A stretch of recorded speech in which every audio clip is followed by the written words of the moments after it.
तुषार जी, योगेंद्र यादव जी,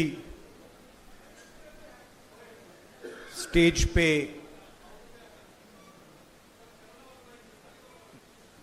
कैसे बोलें, मैं नॉर्मली वरिष्ठ नेता बोलता हूं, बट स्टेज पे एमिनेंट पर्सनैलिटीज, सोशल एक्टिविस्ट्स, और यहाँ हॉल में आप सब जो आए हैं, आपका यहाँ बहुत बहुत स्वागत, नमस्कार।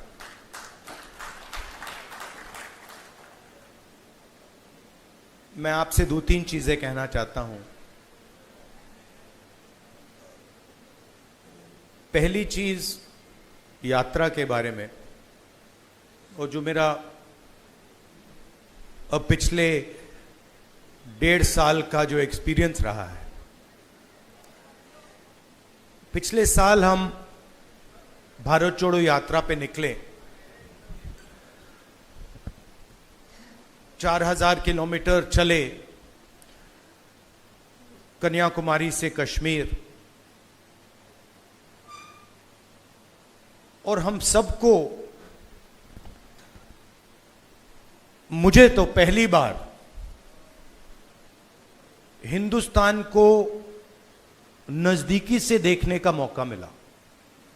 मेरे दिमाग में एक हिंदुस्तान था, एक इंप्रेशन था, और जैसे ही मैं चलना शुरू किया, वो इंप्रेशन टूटता गया, बदलता गया, और अंत में जब मैं कश्मीर पहुंचा, मेरा रियलाइजेशन ये था कि जिस चीज को मैं हिंदुस्तान मानता था, वो एक्चुअली हिंदुस्तान था ही नहीं।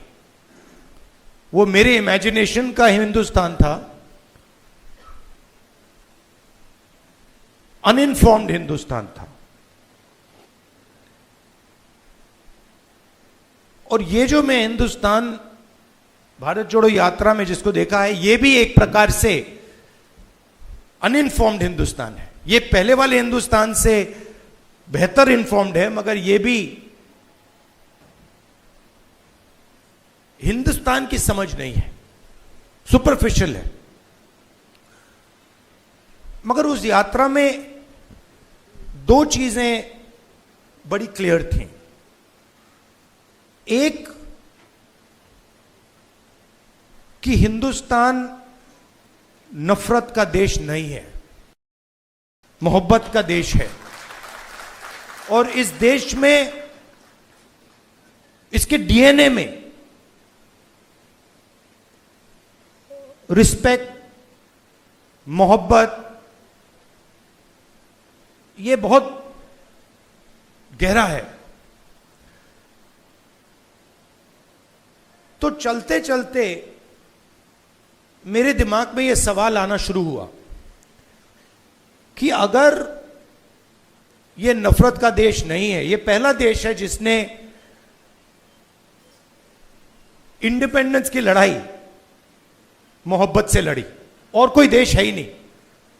मतलब कहते हैं कि civil rights movement, Gandhi ji की फिलॉसफी, उसने गांधी जी की फिलॉसफी का प्रयोग किया, मगर जो उनको डायरेक्शन किसने दिया? उनको डायरेक्शन गांधी जी ने दिया, हिंदुस्तान ने दिया। साउथ अफ्रीका में मैं गया था, मंडेला जी ने मुझे यही कहा कि हमें जो औजार दिए गए, हमारी फ्रीडम स्ट्रगल के जो औजार दिए गए, वो अफ्रीका के औजार नहीं थे, वो आपके औजार थे, हिंदुस्तान के औजार थे, और वो औजार हमें गांधी जी ने दिए।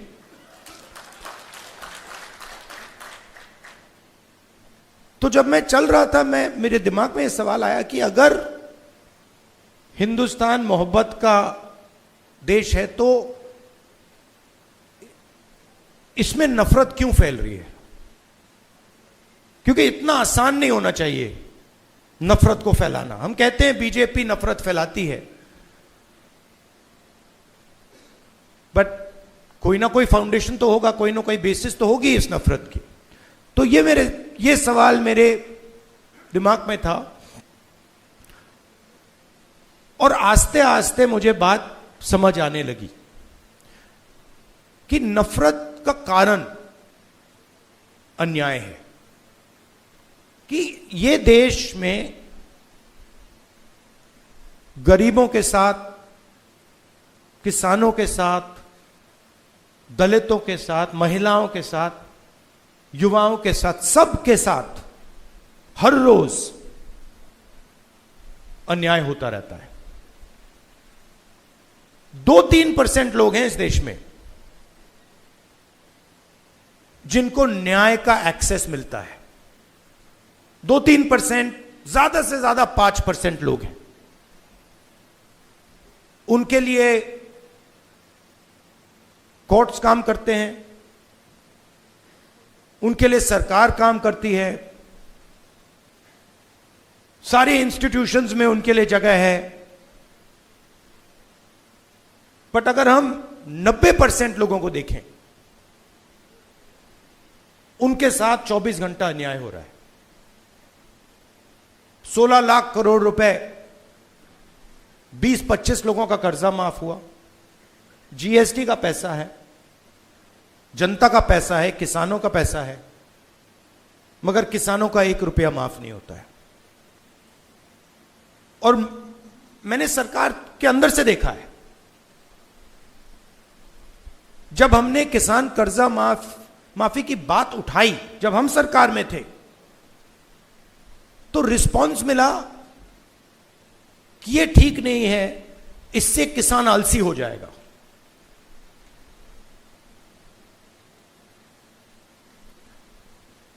मनरेगा से गरीब व्यक्ति की आदत बिगड़ जाती है। मतलब वो काम कर रहा है, उसको आप उस काम के लिए पैसा दे रहे हो और उसकी आदत बिगड़ रही है। और दूसरी तरफ 20-25 लोग हैं, उनका 16 लाख करोड़ रुपए माफ हो रहा है, उनकी आदत नहीं बिगड़ रही। वो उसको पता नहीं विकास कहते हैं, डेवलपमेंट कहते हैं, प्रोग्रेस कहते हैं, पता नहीं क्या कहते हैं। तो अगर आप हिंदुस्तान के धन को देखें और उसको ट्रैक करें तो आपको दिखेगा कि ये जो सोने की चिड़िया कही जाती है, इसका पूरा का पूरा धन किसानों से, युवाओं से, दलितों से, आदिवासियों से, पिछड़ों से छीनकर ये 20, 25, 50, 200 कितने लोग हैं, ज्यादा नहीं है, इनके ओर फनल होता है। तो इसलिए हमने दूसरी यात्रा में न्याय शब्द जोड़ दिया। और इस यात्रा में हमारा फोकस उस पे था कि किस प्रकार का अन्याय हो रहा है। और हर कदम पे स्टूडेंट्स के पेपर लीक हो रहे हैं, किसान को एमएसपी नहीं मिल रही, मजदूर को मिनिमम वेज नहीं मिल रही, छोटे व्यापारियों को जीएसटी से दबाया जा रहा है। मतलब हर स्टेप पे, हर कदम पे लोग आ रहे थे, कह रहे थे हमारे साथ ये हो रहा है। मगर कंबाइंड कॉन्शियसनेस नहीं है। एक व्यक्ति कह रहा है मेरे साथ अन्याय हो रहा है। मेरे पास छोटे व्यापारी आए गुजरात में, उन्होंने कहा कि जीएसटी से, नोटबंदी से हमें बहुत चोट लगी। मगर उसी डिस्कशन में जो किसान के साथ हो रहा है वो उनको दिख नहीं रहा है, वो देख ही नहीं पा रहे। तो मेरे खिलाफ जो अन्याय हो रहा है वो मुझे दिख रहा है, मगर मेरे भाई के साथ जो हो रहा है मुझे दिख नहीं रहा है।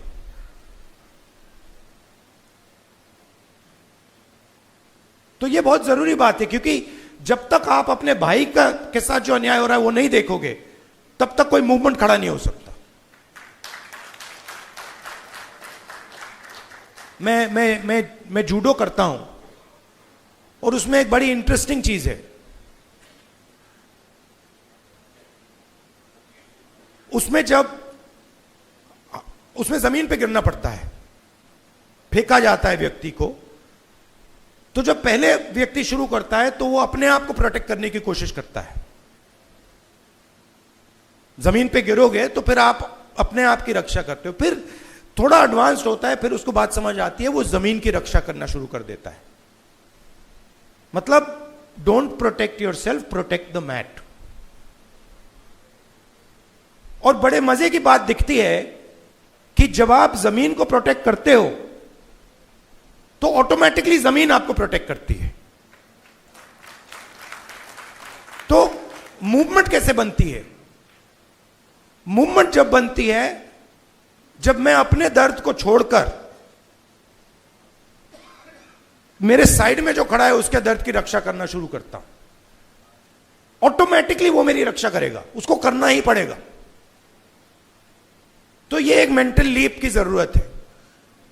सबको दिख रहा है कि भाई किसान को दिख रहा है, मजदूर को दिख रहा है, सबको दिख रहा है, मगर एक दूसरे का दर्द नहीं दिख रहा किसी को।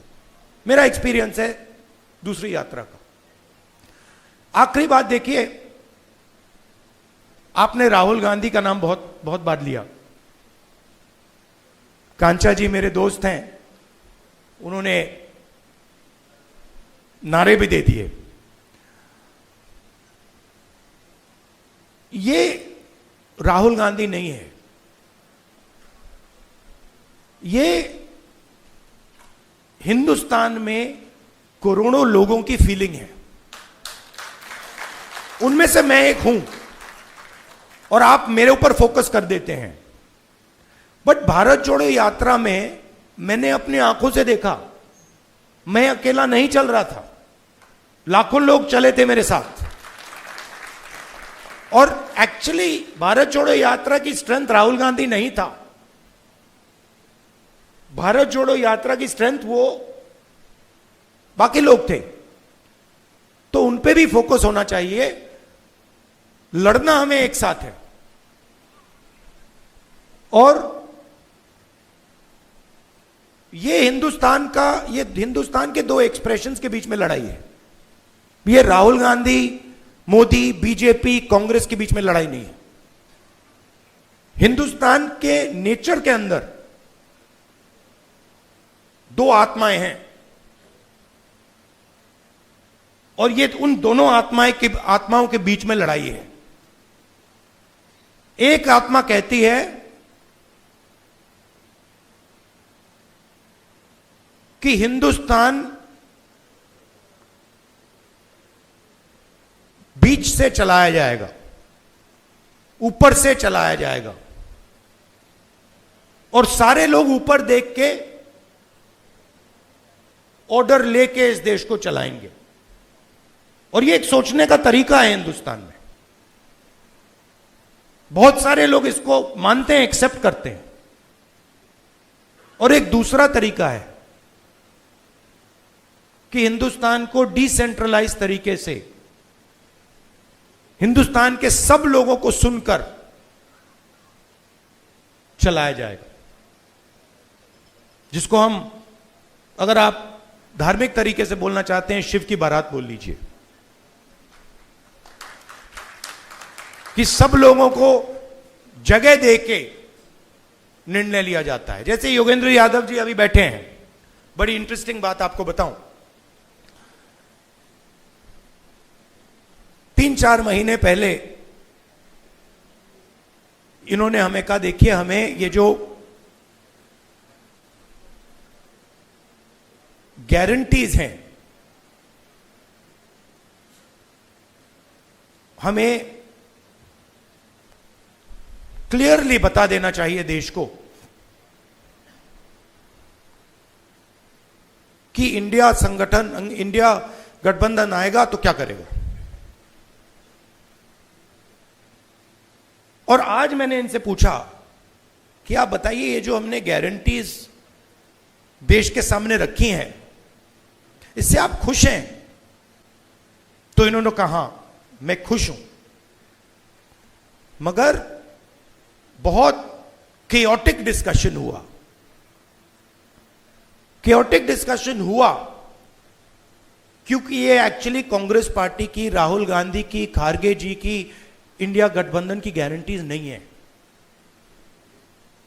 ये एक्चुअली हिंदुस्तान की आवाज है। उसको हमने चुन चुन के सुन सुन के निकाला है, उसको रिफाइन किया है। बीजेपी ये काम कर ही नहीं सकती क्योंकि उनका तरीका सेंट्रलाइज है, ऊपर से बोलते हैं। नरेंद्र मोदी जी रेडार की बात करेंगे, सब कुछ नरेंद्र मोदी जी से निकलता है।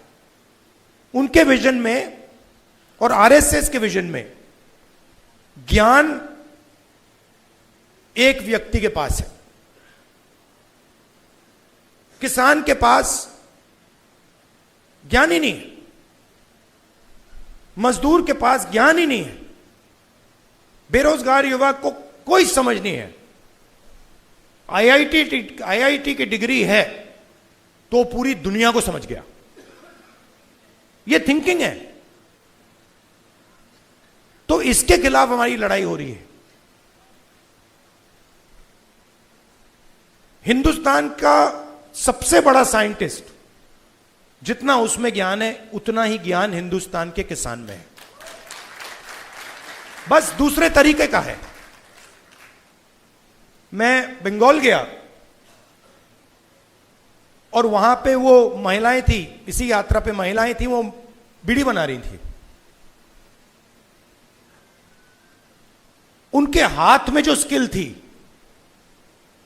बीड़ी बनाती थी वो, उनके हाथ में जो स्किल थी मैंने अपनी जिंदगी में कभी पहले नहीं देखी।